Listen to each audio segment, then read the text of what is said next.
I feel like I'm just as much of a craft person than I am a photographer.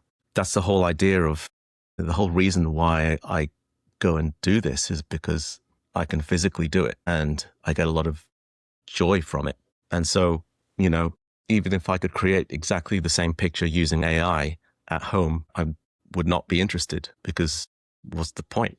You just got to be out there. And that's why I do it. It's almost like photography and art is almost secondary.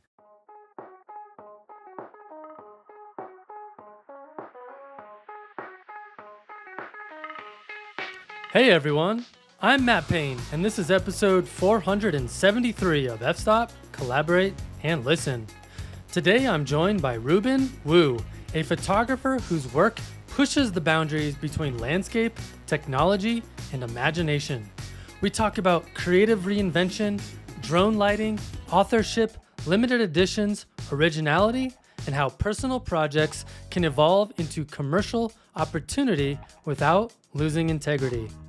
Before we dive in, a quick reminder that entries for the Natural Landscape Photography Awards close on May 31st. There's over $16,000 in prizes, and the ultimate honor is being selected for the annual Fine Art Photography book. If you care about meaningful, field-crafted work, this is your moment.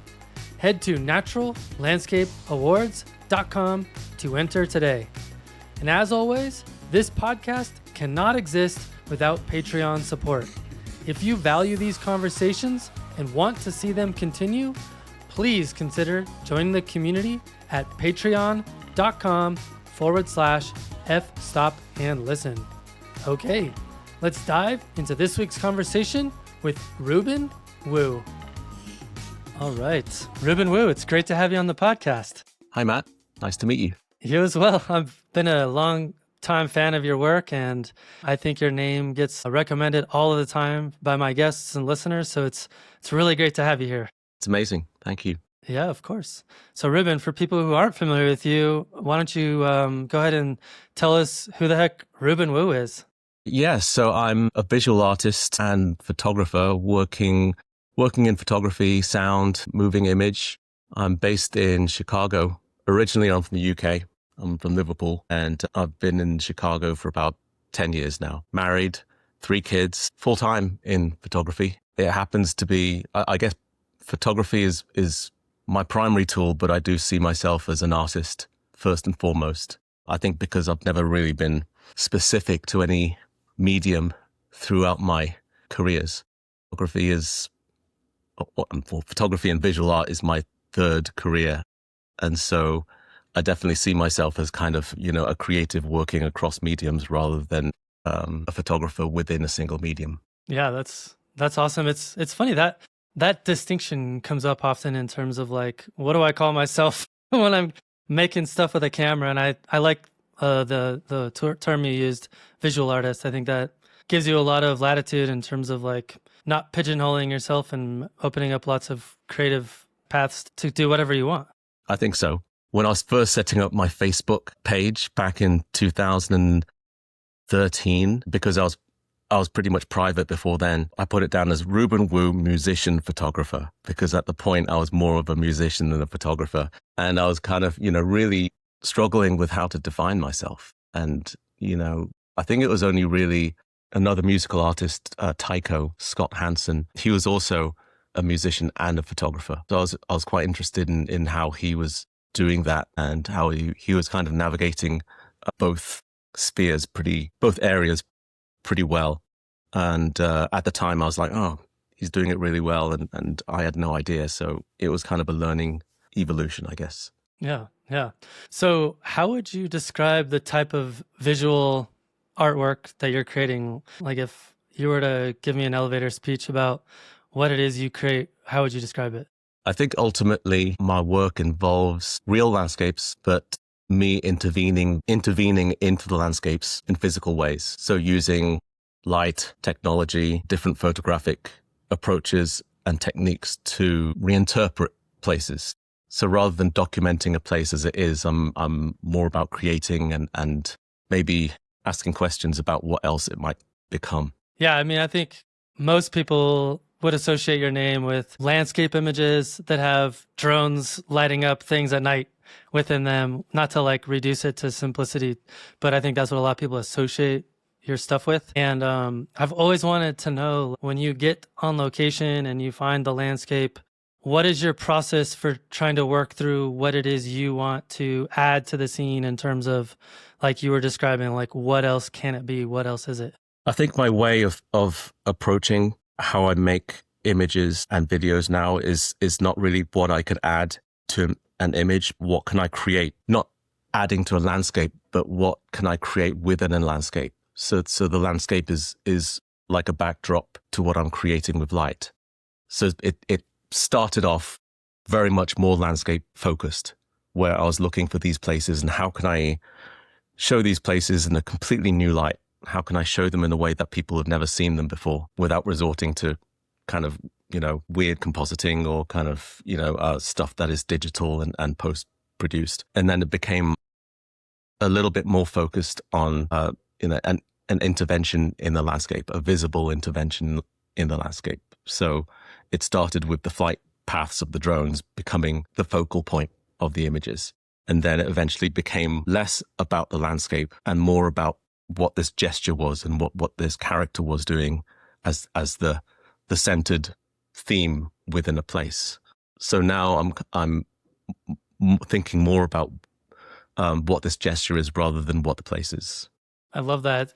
So if I'm hearing you correctly, more recently, what you're trying to do is intervene or create something that has additional meaning, has, like, you use the word gesture, which I think is a really interesting word choice. I think other people might choose words like storytelling or metaphor, but I think it's curious that you've chosen the word gesture. And I would love for you to talk a little bit about how you decide what those gestures are at any given location. So the reason why I call them gestures is because there's quite simply, gestures. They're kind of very simple movements and dynamics. I feel that using the word storytelling is great. And yes, we are telling stories, but I feel that it's somewhat overused and, in danger of becoming a bit cliched. And I think with what I'm doing, because my background is based a lot in drawing, feel that what I'm doing with a drone is more like brushstrokes and almost like another form of calligraphy. Yeah, it's interesting because my mum has been a lifelong Chinese calligrapher. And so she was always, for as long as I can remember, she was using ink to write on these huge pieces of rice paper and like no mistakes. It was all ink and you can't just like delete something. You got to start all over again. So it was all this kind of sleight of hand, kind of really, really beautiful gestures. And so I think that probably had some kind of an influence on me with the photography. Yeah, that makes a lot of sense. And you had mentioned this is your third career. I know that because I follow you on Threads and I like hearing you talk about some of those earlier influences on your journey. I know you started out more in like industrial design, and I remember seeing a drawing that you had of like a concept that you would add to like a motorcycle for carrying extra storage and things like that, extra Pizzas. cargo. Yeah, pizza, exactly. And then I think you had spent like a decade touring with a band called Ladytron. I'm curious what those earlier years taught you about taste, composition, and creative discipline that still shows up in your photography today. So as I said before, I've never really been beholden to a single medium. And I think the way I've approached each medium is that I'm never kind of bound within the boundaries of that particular medium, and always looking for stuff that's beyond. And with industrial design, I actually chose to do industrial design because my mum advised me to do something a little bit more practical than doing art. And I always just wanted to do art and just draw all the time. But my mum was like, you're probably not going to make much money in the future just by doing art. So do something with art. In other words, get a real job. I was always pretty good at putting stuff together and making things and that sort of thing. So with industrial design, I guess it taught me how to think in systems. And it also taught me how to listen, how to observe things, how things are used, how people see, understanding limitations and constraints. And with designing products, it's all about balance and harmony between elements like the practicalities, the beauty, the functional. The other side of it was because I was professional for a few years, I worked with clients, and a lot of these clients were in big companies and very different from me. So it taught me how to work in projects and being able to manage projects and work with clients. And then after a few years of doing design, I decided I was going to leave that and go full time with my band. And at the time, music was just a hobby. I never thought it would become a full time thing. But then this opportunity came and I thought, okay, I still haven't seen the world yet. I have this full time job, still haven't seen the world yet. I can go and see the world now and do this thing and do something completely different. And so I just, made that leap. And I think it was almost like the opposite end of the spectrum for me, because it was less about being professional, more about living the life of the artist, the traveler. And I think because I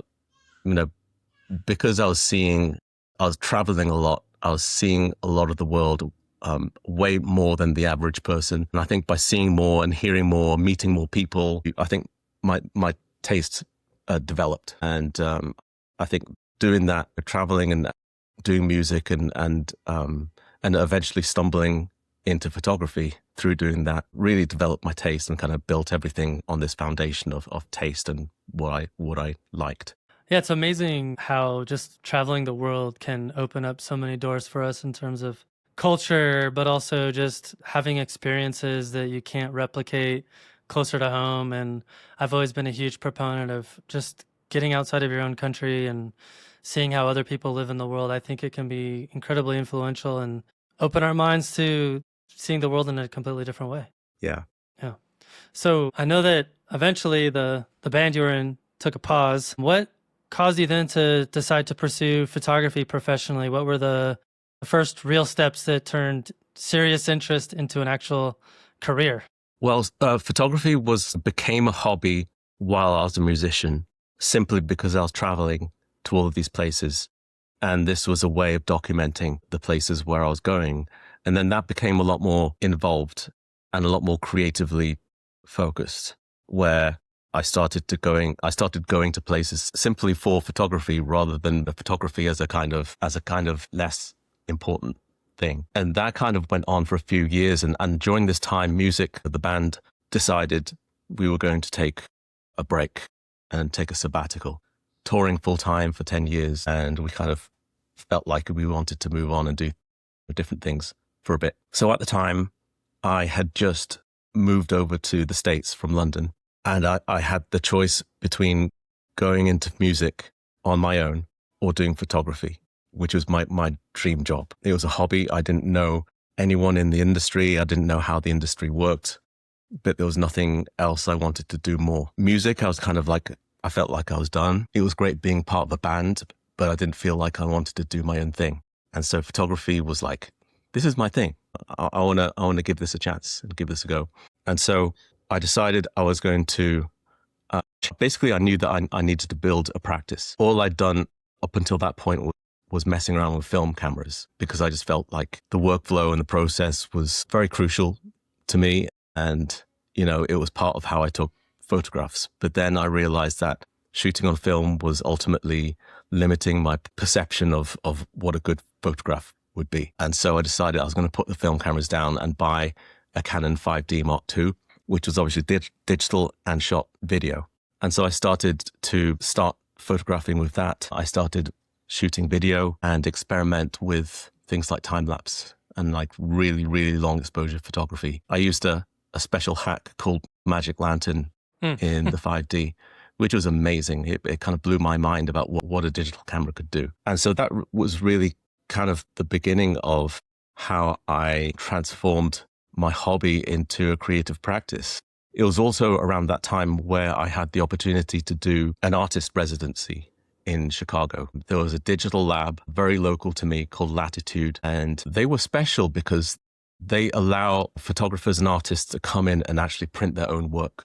Normally you ask someone to do it for you and they do it and you see the print. And I felt like this was a really great way of kind of controlling every aspect of the printing process. Up until then, I had only just flatbed scanned my negatives, and they were awful, really, really bad scans. And so they introduced me to drum scanning, which was very laborious, but each negative was scanned to like 150 megapixel image, Right. which was amazing. It blew my mind. It was like, oh, I can't believe I took this photograph and I didn't see it before.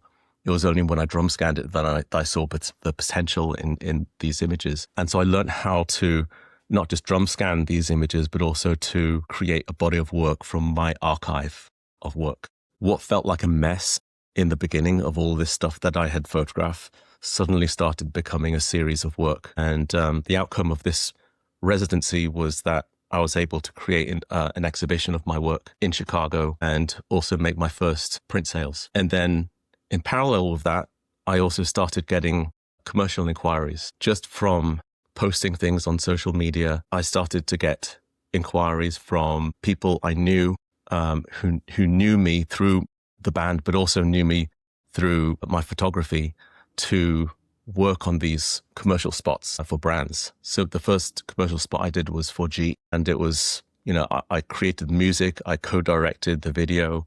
And, that's where shooting on the 5D started becoming really useful, because I suddenly was able to work in a way which was a lot more kind of in keeping with how production works at the time. And honestly, I became a one-man production company. I was doing music, I was shooting video, I was editing, I was grading. It was definitely a really interesting time of my career where I was getting some great opportunities, but there were also kind of, it was a struggle as well. It was difficult in between those jobs, making ends meet. Eventually, over time, I started becoming more and more confident and getting more assignments.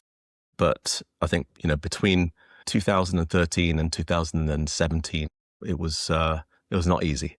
Yeah, that sounds like quite a grind, and obviously quite a bit different than kind of what's filling your schedule these days. I know that you had described to me in our correspondence that you had a dedicated photo trip to Svalbard during polar winter. What did that trip and that project unlock for you conceptually, and what did it teach you about committing to a body of work? So Svalbard was my first dedicated photo trip after having traveled primarily for music. I knew I wanted to go to Svalbard because it was a relatively small place. There were a lot of really interesting things about Svalbard in that it was pretty much as close to the North Pole as you could get without chartering a flight. There were abandoned Russian mining towns there. There was the Svalbard seed vault, which is where all the world's seeds are stored in case of climate disaster. And so there were all of these really interesting things that I wanted to go and explore. And also the year before, I went to Tromsø in northern Norway in order to see the northern lights, and I never got to see them. So Svalbard was like, okay, I'm going to go even more north. And so I spent a week up there on snowmobiles, sleeping in huts, and I had a bag of 6 or 7 analog cameras. And I was in a group where everyone just had their own DSLR, and I was just like, they're just like taking pictures very easily, and I was just wrestling with loading film and struggling with, frozen Polaroid film pods. And I definitely felt like I was doing something that people hadn't done before. It was like I was imposing these constraints on how I would photograph this place.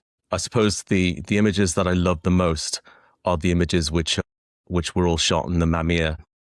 I think just because the images looked incredible. I really enjoy Polaroid photography, but Polaroid is Polaroid, and they have a lot of character. But the medium format images were the ones that really carried the series for me. So it was interesting just taking all of these different cameras and then realizing actually, this set of images were the best one for that.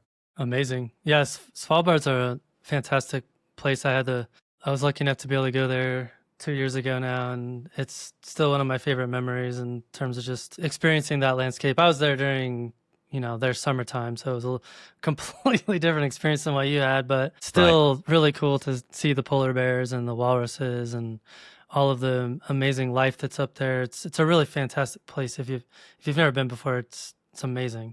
I never saw polar bears. Yeah, I'd love to go. Did you see the Northern Lights there, even though it was No, light? I was there. Like the sun never goes down. Yeah, so there's no nighttime Okay. during this. Yeah, Um, I've read before that the Northern Lights can get so bright that even in 24-hour sun they can be visible. I'm not sure in Svalbard actually, but I did see the Northern Lights in Svalbard, but I saw them. You had to look south to see them because you were right. so far north. It was incredible. Yeah. It's fun. I just got back from northern Norway about a week ago now, and yeah, it's amazing. Like you don't typically look north; you look south. It's Yeah. yeah, I love that. Is that the is that where you shot that black and white image that you posted yesterday or a few days ago? I think I did post one a couple days ago from my trip. Yeah, exactly. Cool. Yeah. Yeah, look great. Was it like infrared? It looked infrared. Yep. I do some infrared. Yeah, I do a lot of Nice. infrared these days. It's fun. Yeah.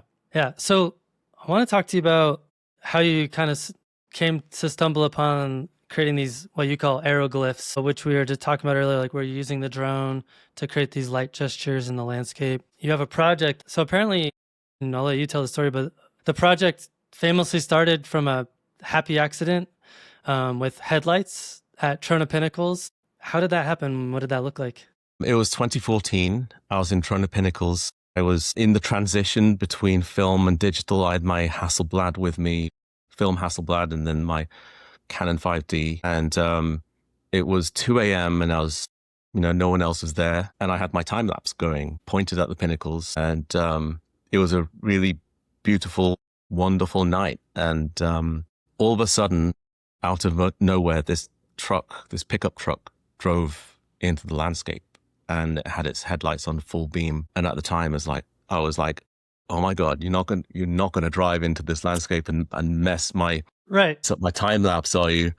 Come on, man. This is my time lapse. And so it just kept on driving, and then its headlights spilled all over the pinnacles. And at the time, I was pretty annoyed. But then afterwards, I looked at the images and I realized that the headlights had completely transformed the scene. That this idea of artificial light in a remote, natural environment was something really, really interesting and something that I'd been searching for all of these years, because I had been taking pictures of landscapes during the day, landscapes at night, trying to kind of figure out something that made an image mine.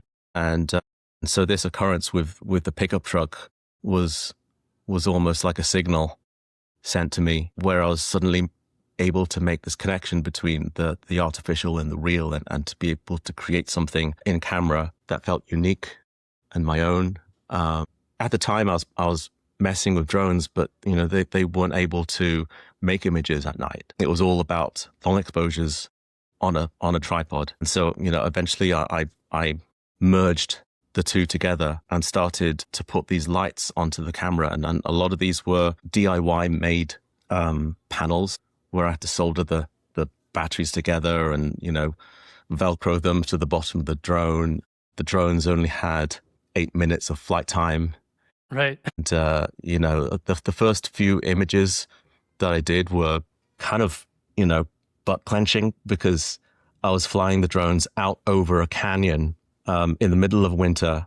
And it was kind of stressful trying to make sure that it would come back, because I was doing these incredibly long exposures of 30 seconds and more, and coming back on maybe 10% of battery. Right. But it was a lot of fun. And, the first part of this series, I guess one of my rules was not to have the light visible within the frame. So it would always be outside of the frame. So the light would come from nowhere. It would almost be like this disembodied spotlight coming out of the corner of frame and then illuminating just one part, one element of the image. Kind of like an influence from Gregory Crewdson or David Lynch. I had felt that a landscape during the day was just so overwhelming to me, that there's this and there's this and there's this, and to be able to shoot something at night and just pick out one thing and let everything else kind of fade into darkness. I felt that was really powerful and enabling me to kind of feel like I'm seeing something for the first time. That's awesome. Yeah, we we teach a lot of night workshops, and one of our secret weapons is using a loom cube that we attach to a device that we created that attaches to the drone itself that we can use to illuminate the landscape from like 150, 200 feet back and behind us, so that it's almost like a soft like moonlight. And then we use that to like create the long exposure for the foreground so that it feels more natural than what you would find if you did like a blue hour blend or something like that. So I think it's an awesome technique. Yeah, it definitely feels like you're crafting an image. And I think, the thing I was looking for as an artist was how to intervene in the landscape more. And I think that's where the aeroglyphs came in. The aeroglyphs were, an aeroglyph is the name that I coined the gesture that the drone would draw in the air.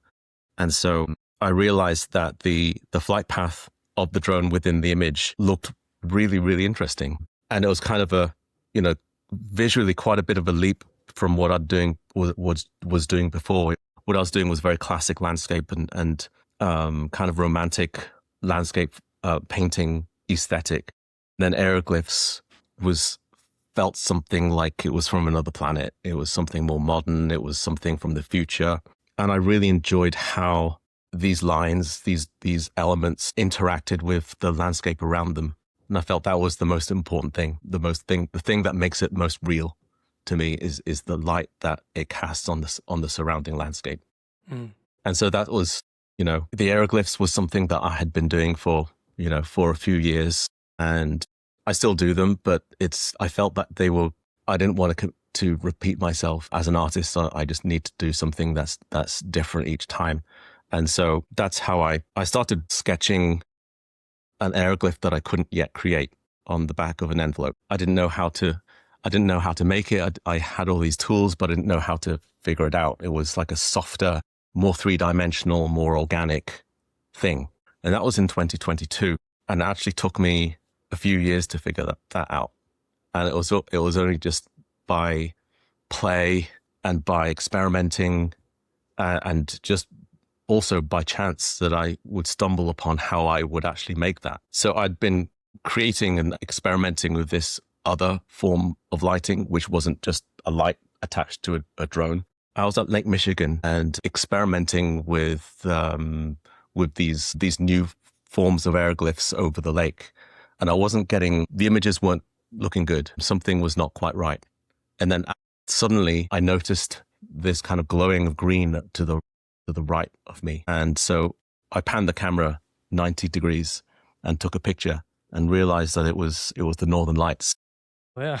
Something completely unexpected. It was in the middle of summer. It was August, and I wasn't even that far north. I was literally just across the water from Milwaukee. It was also the night of the Perseids, like the peak meteor shower. And so my idea was like, I'm going to get these meteors kind of coming back while I do the light painting. But instead, the Northern Lights just started happening. And just by panning the camera to the right 90 degrees was enough to do something to the light painting in a way that it was not doing before. It was like the waves were interacting with the light. You mean mid-exposure? Mid-exposure. Right, okay. It's like nighttime ICM, basically. No, it wasn't me panning the camera. That wasn't part of the capture. Okay. But because I changed my orientation to 90 degrees, suddenly the waves were coming up the beach in a different direction. And that was interacting with the laser, where the laser would move waves. Got it. Okay.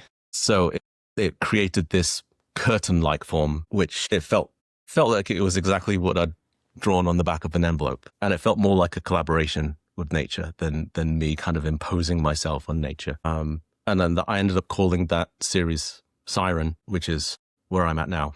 That's really cool. It's funny how like you've had two happy accidents now that have transformed the way that you have pursued your vision in photography. I think that's really cool, and I think it's a testament for the power of experimentation and failure. Like that's an important part of the creative process that I think a lot of people undervalue. Yeah. I've been lucky many times, but I think that's really because I happen to be out there and I happen to be ready for it. Right. And I definitely feel that favors the prepared. Yeah, that's a Louis Pasteur quote. Right. Being out there and just doing it more and as much as you can, you increase the likelihood of seeing something that you wouldn't normally see. Right. And giving yourself permission to try things that might not work. Yes, I think so. Yeah, that's awesome. So it seems to me that the aeroglyphs, and then I guess, are you calling this new thing an aeroglyph as well, or is it? It is an aeroglyph, but I feel that they need to be specifically known by something, a different name. So I kind of call them siren at the moment. So aeroglyphs and the sirens, it seems to me like a lot of it is about time and geometry and the subject. And it's basically a flight path as you described, or it's the interaction of the light that you're casting down with the drone on the landscape. How do you think about authorship when the tool becomes part of the drawing process? I think from my background in drawing, I think the tool has always been very visible, and the sign of authorship and the indication of authorship is what you draw. So I feel like, especially with what my mother does with calligraphy, I feel that my drone is like a brush, whereas she uses ink, I use light. The landscape is a canvas, and the camera is, I guess, is a clock or something to document or to record what I'm doing. Along those same lines, it seems to me that your work often lives between reality and fiction. How do you personally define the ethical line between constructed and deceptive, especially in landscape adjacent photography? I always make sure that whatever is in the image was there physically. And even though it might not be all be happening at exactly the same moment, it is all happening in frame there over the course of my time in a place. Also, are things achievable in reality? I think one thing about my work is that it is trying to show the impossible, but in a very believable way. And I do that by actually creating things physically. And a lot of my work is done over a very long period of time where the camera is in the same position for hours. And so over the course of that time, light changes, the dynamics of the landscape changes, and what I'm able to create in front of the camera as gestures can change too. So what I'm showing is not really a decisive moment. It's more of a totality of moments, or indecisive moments, as I call them, where it's kind of like my entire experience with the landscape. And I feel that there's a certain honesty about being in one place for a very long time, where you feel like you've created something, you've made something in harmony with the landscape. And at the end of this experience, I felt like I truly know the place. Well, not truly know the place, but I know the place better than I would than just showing up and taking a picture and then moving on. Yeah. And so, I don't see myself as a photographer who is a kind of, I don't see myself as a purist photographer. I've always seen myself as an artist who works within photography and beyond photography. And so thinking in that way, I'm able to have less kind of defined borders and rules. And I feel that that's just so much more rewarding for me.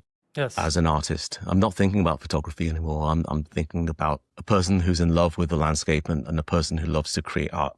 That resonates a lot with me. It's interesting that you brought up the lack of guardrails that opens up your creative vision. But you also have self-imposed guidelines. Like you said, you want the image to be rooted in the moments that you were able to capture in that place that actually did occur. It's real light that you've either interpreted or you've imposed, or it's also part of the natural light that's occurring. So it seems to me like there are some limitations that you're self-imposing. It seems to me also that you could probably create some of your images just in Photoshop. It might take longer, or it might require you to learn additional... No, it wouldn't take longer. But you know what I mean? Like actually, to your point, it probably would take a lot less time. But my point is like you could choose to go that route. But why have you chosen to have those self-limitations that are rooted in kind of real experience and being there in the moment? Feeling that I get when I have captured something and using the camera, which feels a moment that feels like I've created something, well, I've documented something magical. It's that feeling which drives me. And I'm not happy with just one of those moments. I want many moments. And so that's why I stay in the same place for as long as I can, because there are so many opportunities to create different things and new things and unexpected things. And so I do it because I love doing it, and because I feel like I'm just as much of a craft person than I am a photographer. That's the whole idea of the whole reason why I go and do this, is because I can physically do it and I get a lot of joy from it. And so, even if I could create exactly the same picture using AI at home, I would not be interested, because what's the point? You just got to be out there. And that's why I do it. It's almost like photography and art is almost secondary. Yeah. It's the enjoyment of being in a place. And that's why I take so much time in a place is I spend most of the time without taking pictures, just like sitting there, just waiting and watching. I think that's the real pleasure for me. Right. And I think that's one of the most powerful parts about photography as an artistic medium, is that it always has a way of reconnecting us with an experience or a moment. And that's the thing that I love about it the most, is that even if you're doing all kinds of stuff, and like you said, you're time blending, but you're those are actual real moments that happened, and having that connection to the moment or to the moments, I think, is one of the most powerful aspects that photography has as a medium. Yeah, I think that's true. Yeah. So let's talk about printing, because I know you do a lot of printing. I love following what you're up to with how you do your printing. I know that your work is collected by major institutions and you've published monographs. What did you learn about making prints that's surprised you, and what separates a good file from a great print? So just because an image looks great on screen or on a phone does not mean that it's going to print well. And I realized that in 2013 when I did my artist residency, where I had a lot of these images which I felt looked great on screen, but just printed out like shit, because first of all, I'd never printed them. And also every single flaw that I had made in the image was amplified in the print. Every little kind of, every little blown out highlight or crushed blacks suddenly felt like I was doing it wrong. So I definitely feel that, as much approaching photography like a craft on location doesn't end on location. I think the craft also extends with taking the image right through to the printed piece. And I think that the ultimate form of an image is the print. For me, just to be able to have a print on the wall or a print in my hands and to be able to see how the light reflects off it is incredible. And so, especially when I'm doing large prints where they are, at least 50 inches wide, every single thing is easy to scrutinize. And every little mistake is you can see, especially with cameras being the resolution that they are. Every slight off soft focus thing looks even worse in print. So this has made me be more careful with the camera on location. It's made me more careful with how I tone the images and how I work on the images after getting back in my studio. And then when I take it to print, I make sure that I have hours to make test prints and iterate with colors over and over again until I have something that I like. And so being able to, buying a printer myself was one of the best investments I've ever made. It's right here, the Canon Pro Series. And suddenly I was able to not have to worry about iterating. I could just do it at home without, as long as I had ink and paper, I could make sure I could create something that I was 100% happy with. Yeah. And I feel that that's, as soon as you're able to get to that point, then you can make it. It feels like the highest expression of photography is to make that print. And I feel that being able to print by yourself in your own time, in your own space is really important if you want to go that route. Yeah, I would love to be able to do that someday myself. I mean, I have a printer, not the giant Canon 4400 series or whatever, that would be for sure the direction I'd want to go. But for now, I'm pretty happy just being able to make like 12 by 18s for myself, and then I outsource the rest to my favorite print lab. Let's talk about the logistics and the business side of printing a little bit. I know there a lot of photographers are always asking me questions about, print drops and custom printing. From your experience, what do you feel like actually moves the needle in terms of editioning, sizing, paper choices, pricing psychologies, collector relationships? Like, how have you navigated that space? I think with photography now, you can reproduce a photograph infinitely. I think that's fine, but I feel like scarcity is something it's pretty important. And yes,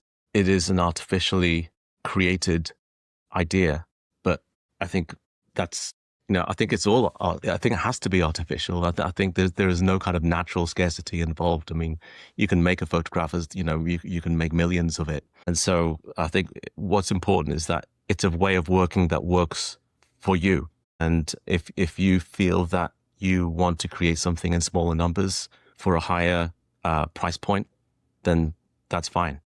If you want to create an open edition for a lower price point, then that's also fine.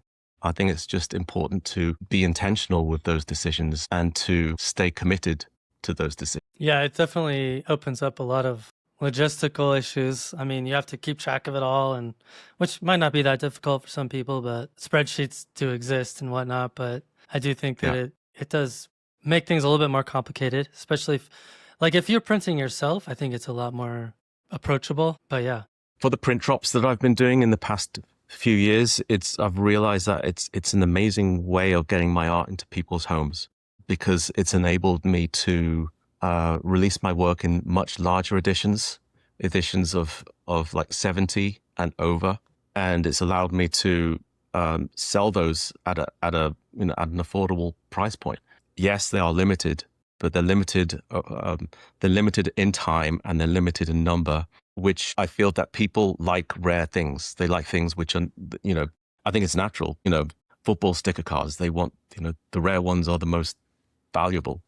And so I think that's completely natural to reflect that in the scarcity of your work. And also logistically, it means that with my print drops, they typically last over a week or two, and then it's done. And so the edition is done and everything is finished at that price point. And so for me, once that is done, it means that I don't have to deal with ongoing print stuff. I feel like it's a great way to just focus and okay, this is the image that I'm going to release for the print drop, and I'm going to start sharing the stories about it and why I photographed it, what it means to me, how I made it, and then here it is. And if people want to buy it, that's great. And then once the sale is done, then it can be fulfilled, and then I shut down the print shop, and then I don't have to think about ongoing sales, because I just feel that it's great to be able to work within this narrow time constraint, because there are other things that I have to do right in my practice. Yeah, busy guy, just like me. I kind of like that idea in terms of giving yourself a window, and you're kind of signaling to the world, if you want my work, you can only get it during these windows. And when that window closes, you can't get this stuff anymore. Once it's done, and then I'm moving on to the next one that I want to do. And I think, that can help create demand for when the print shop opens, as you've called it. And also it makes it easier for you logistically in terms of I know I only got to worry about printing and shipping this period of time, and the rest of the time I don't. So I think it makes a lot of sense from a working artist perspective, for sure. Yeah, I feel it protects the work, and it also protects the collectors who collect the work. And I think that for me is really important. And it also protects my workload as well. It just means that it's something that I'm able to handle by myself, and to kind of not lose focus as well when I'm doing them. What's your feelings on that? Because I know you have some feelings on artificial scarcity. Yeah, I have mixed feelings about it. I mean, like you said, the medium is completely reproducible. The scarcity is artificial, like you mentioned. I think an argument can be made, depending on how you price it, that it can exclude people who maybe can't afford to own your photography when the price increases because of that scarcity price point and all that kind of stuff. And I do think that like psychologically, it's a motivator in terms of like, hey, this thing is limited time and you have to get on it today, and it Hmm. forces people to buy, and it signals to people that if they don't act now, that they're not going to be able to get this thing. And I'm not a big fan of like, I don't know, I feel like I'm psychologically manipulating people in order to purchase my thing. I don't like that feeling it gives me, but at the same time, I think that if it works for you, and like, I love the way you described it, is that it's almost less about the scarcity thing, and it's more about like protecting your time, which I think is a thing I hadn't considered before. So I think that's a variable that's worth kind of injecting into the thought process of whether or not to do open or closed editions and how you manage that workflow. Yeah. Yeah. I mean, manipulation is a difficult word for me, because what you're trying to do is you're trying to move people. You're trying to have people connect with your work, which is basically marketing yourself. Yeah. And if you feel like marketing yourself is manipulation, then that's fine, I guess. But everyone needs to market themselves, especially if they're running their own business. For sure. And everyone needs to maximize profits just to be able to earn a living, I suppose. And I think it's different for everyone. And I think as long as you respect the rules that you have in place for yourself, and if you respect the people who collect your work, then it's all good. Yeah. No, I agree with that. I was more just referring to like the way it makes me feel as the creator. I don't necessarily see it as unethical or like you're a bad person or whatever for doing limited editions. It's just not something that I personally feel comfortable with today. But the way that you described your process is very appealing to me in terms of like setting those limitations for yourself and your time, and also creating those signals for the people who follow you. Which leads me to another question. How are you announcing this stuff? Is it like through a newsletter, social media, both? Like, what does that look like for you? I use both. I have an email list that I use as a way to notify people who are interested in buying prints and who are interested in my emails. The people who are on my list, they get a 24-hour advance notice. So they're able to collect the print 24 hours before the public gets access. I also use social media, but it's obviously Instagram and all the other platforms. They're all really run by the algorithm. And so I feel that we're not really in control there. I feel like the people who subscribe to my emails are the ones who are like the true followers, the true audience who are really interested in the work. And I mean, I hate marketing myself. I feel bad doing it, which is why I prefer, okay, this is the time I'm going to be doing. I'm going to be focusing on this particular image, and I'm going to share all these things about it. And that's, it is marketing. And a lot of the times I don't feel good about doing it either, but it's just something that is in my own head. Totally. And I think that is in a lot of that's just the curse of being an artist, and, something that we all have to deal with. Yeah. Yeah. In terms of like getting people onto the email list, what are the strategies that you've used in order to attract people to sign up? I mean, I think for people who are interested in your work, giving them the incentive that they're the first to get access to the new images, I think that's appealing. But have you done anything else in terms of trying to grow the list that's worked particularly well for you? I've done some print giveaways where I have some signed artist proofs that I will give away to randomly chosen people in my list. Mm-hmm. And I just love being able to do that because they're separate from the print drops. There's just things I can give as gifts, and I love to give gifts, and it just feels great when I notify someone and they weren't expecting it, and I send it to them and it's great. I think for me, there's just having this email list has enabled me to kind of be a lot more in touch with the people who collect the prints, which I didn't really have before. So that's another kind of secondary thing that's been really amazing for me. But yeah, it's usually having things that I'm able to give away and and that sort of thing. The paid ads thing, I'm not sure if that's useful or not, if that really has much impact. I have done them in the past, but I do feel that they are highly dependent on reels and how you make them. I don't really like doing reels. I feel like others are way better at it than I am. And so, Me too. Yeah, it's the worst. It's, feeling forced to do that. I mean, there are other photographers who do it really well, but I'm quite happy not being great at that. Yeah, same. I don't know. I always get this sense that for a pretty large percentage of people who are creating that type of content, they're not doing it because they want to. They're doing it because they feel like they have to in order for the algorithm to actually pick up their stuff. And it kind of shows through. Like, it always feels very formulaic. Like, there's like a whole psychological rigging that occurs with a viral reel, and you can always see it. It's like it sets the stage, and then it has like a whole thing to it that it always just annoys me. So I'm like, I'm good with that. Yeah. I'm good without that. Right. Yeah. Post carousels. Yes, the same.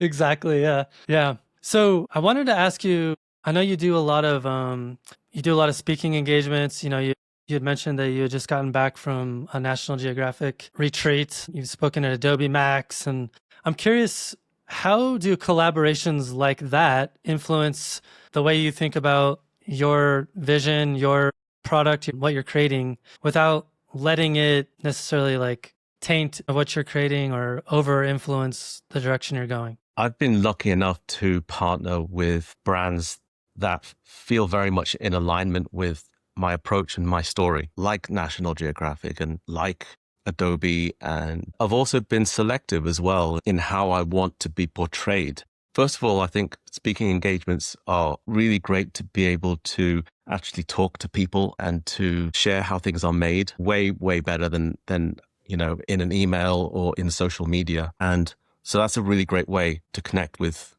my audiences. I did a talk at the Eddie Adams workshop last year. They are pretty much the most famous photojournalist workshop in the world. And it's kind of like a photojournalist's boot camp. Really hardcore. Like, you don't get any sleep on these things. And they're primarily for students. I was just invited there to speak, and I felt like, why are they asking me? I just shoot rocks at night. Why would they be interested in someone like me? But I think they were. I think it was just really great to be able to come from the other side and say, this is how I do these things. I'm not a photojournalist, but maybe you can learn something from the other side. And for me, I was able to just share my experiences with young people who kind of want to make their career in photography. It doesn't have to be photography. It doesn't have to be photojournalism. Your career doesn't have to be one straight path to a thing. It can be a very, windy path. You can do all sorts of little things until you get to a certain point in the future. And so, I felt like these are an opportunity for me to talk and to share with all, a very diverse range of audiences. And, the brands that I've partnered with, especially the brands that kind of, they document me and they shoot me doing what I do. And then they use that, as part of their visual campaigns for the products that they want to promote. They tend to do that in a really good way. And I think I've been very lucky in that respect, that their vision aligns with mine. And it kind of, everyone seems to be pretty happy. And ultimately, these things are great self-promotion for me as well. Yeah, yeah. So it occurs to me that a lot of people listening are probably wanting to follow in your footsteps. Like, they want to find their thing that they're. I mean, you said it yourself. Like, you said you were searching for something that would differentiate you from the rest of your peers in the photography space. So if someone wants to stand out today, what is the niche or differentiation that you'd advise them to build, and how do you do that without becoming a one-trick pony? I don't think the intention should ever be, I want to make something that's different from my peers. It should never be that, because then you are intentionally trying to find that differentiation when in fact you are different.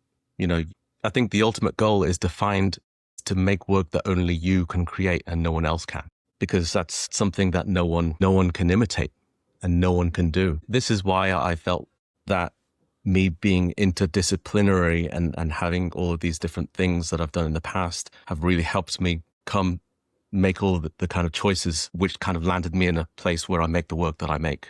I feel like it's just important for photographers and artists to kind of think about what are the things that make them unique and what is their story, and how to not be distracted about what everyone else is doing. And for sure, like, see what other people are doing. What is it that is completely unique to you that you can do that can, either build on that or evolve on certain things, but is still uniquely you?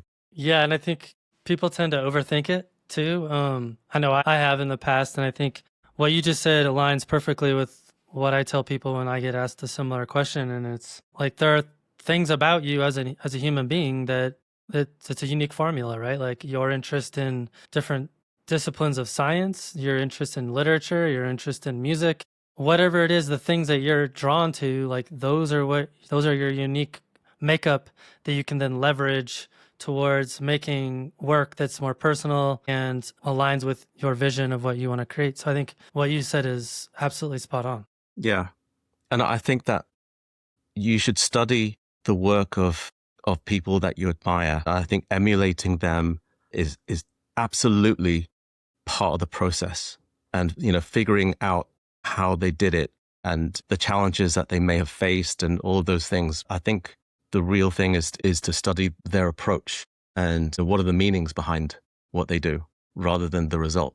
Yeah, I was going to ask you about that because I've seen a lot of people inspired by your Aeroglyphs. They set out, they get a drone, they attach a light to it, and they create something very similar to what you've already created. And I know people have chased some of my images in the past as well that I feel like I put on the map that no one else had photographed those scenes before. It feels awesome to inspire others in that way. But I also see how quickly that inspiration can slide into imitation, especially in a space that already struggles with originality.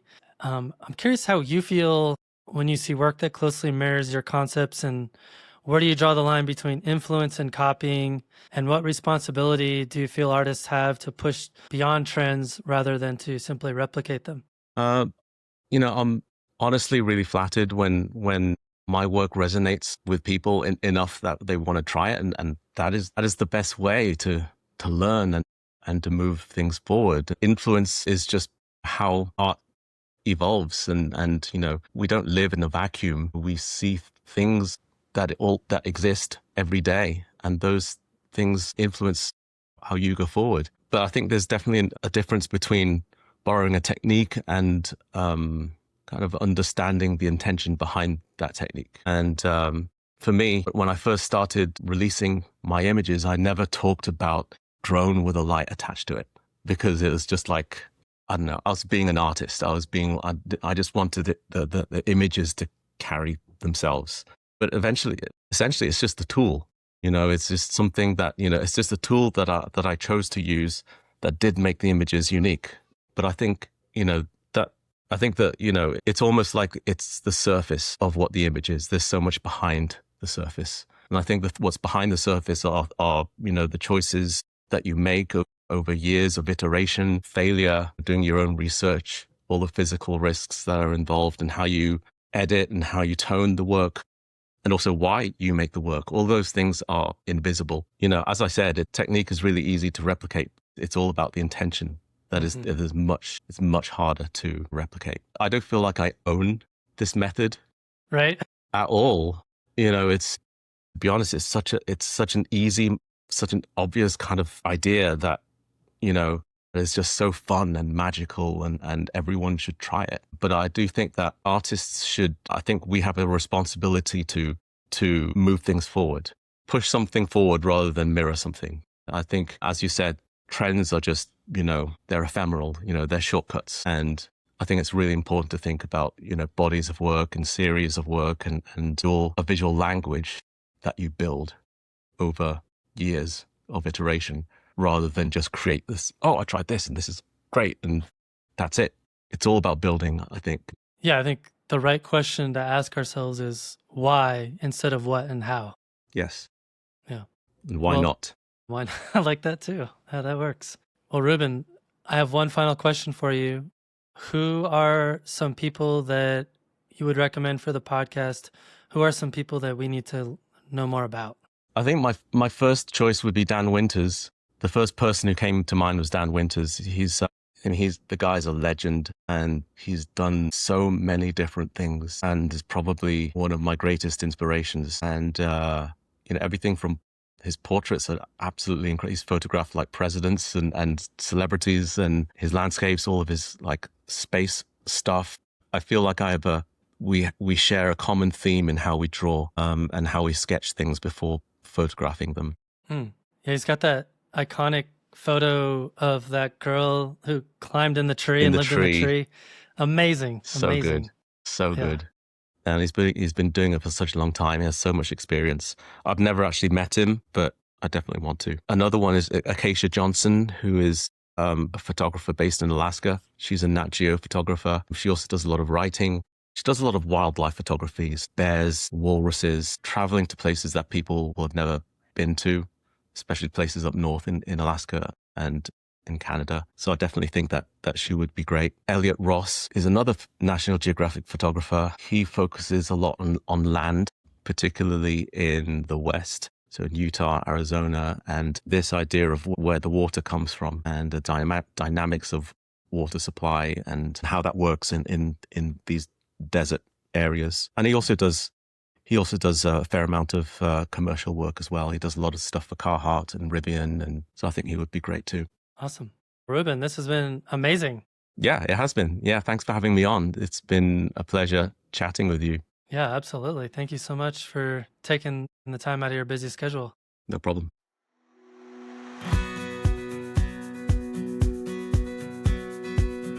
Well, thanks for joining us for another great episode. If you enjoyed this conversation with Reuben and you value these kinds of deep, thoughtful discussions, Patreon is truly the best way to keep this podcast alive and growing. I run this show on the value for value model. That means no constant ad reads, no algorithm chasing, and no turning every episode into a sales funnel. Instead, you get value from the podcast.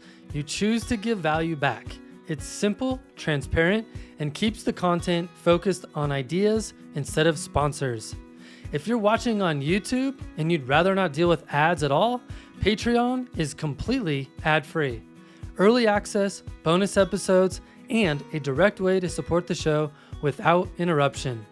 No mattress ads, no meal kits, no Squarespace conversation, just photography conversations. These episodes take real time, effort, and care to produce. If you've been listening for a long time and you plan to keep listening, I would genuinely appreciate you supporting the podcast before you binge the next episode. Hit pause and go to patreon.com/fstopandlisten.